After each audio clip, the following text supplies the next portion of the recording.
Hello students, welcome back to our channel Manavan Asiriyar. இந்த உடனே நம்ம என்னோட பார்க்க போகிறோம்னு பார்த்தீங்கன்னா, முதலடை பருவத் தேர்வு 2024 12ஆம் வகுப்பு தமிழுக்கான கவர்மெண்ட்டோட அஃபிஷியல் ஒரிஜினல் கொஷின் பேப்பர் தான். ஸோ தமிழ்நாட்டில் பள்ளிகள்லாம் திறக்கப்பட்டு மாணவர்களுக்கான அந்த வகுப்பு நடைபெற்று வருகிறது.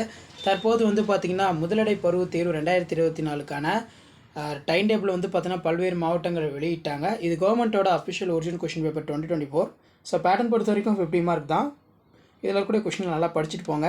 குருவினா, சிறுவினா, நெடுவினா. ஸோ அடுத்தடுத்து இம்பார்ட்டன்ட் கொஷின்ஸ் எல்லாமே அப்டேட் பண்ணுவேன். ஸோ இதில் பார்த்தீங்கன்னா எவையினும் நான்களுக்கு விடையளி. கவிஞர் சிற்பி எவற்றையும் வியந்து பாட தமிழின் துணை வேண்டும் என்கிறார்.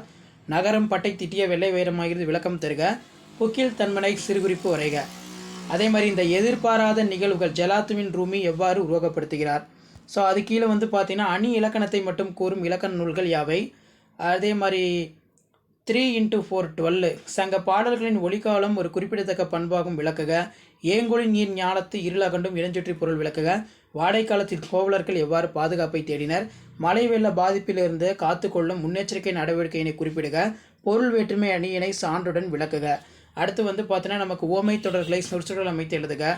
கிணற்று தவளை போல, அச்சாணி இல்லாத தேர் போல. தமிழ் படுத்துக.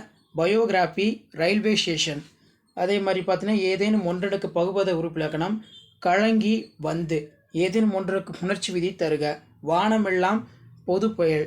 அதே மாதிரி முடிந்தால் தரலாம். பெருவினா பொறுத்த வரைக்கும் தமிழின் சீரழமை திறம் வியந்து கவிஞர் சிற்பி பாலசுப்ரமணியம் கூறினவற்றை தொகுத்து எழுதுக.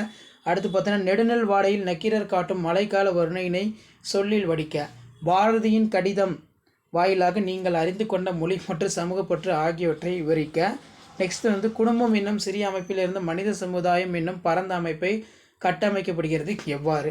அடுத்து அடிப்பிறாமல் எழுதுக.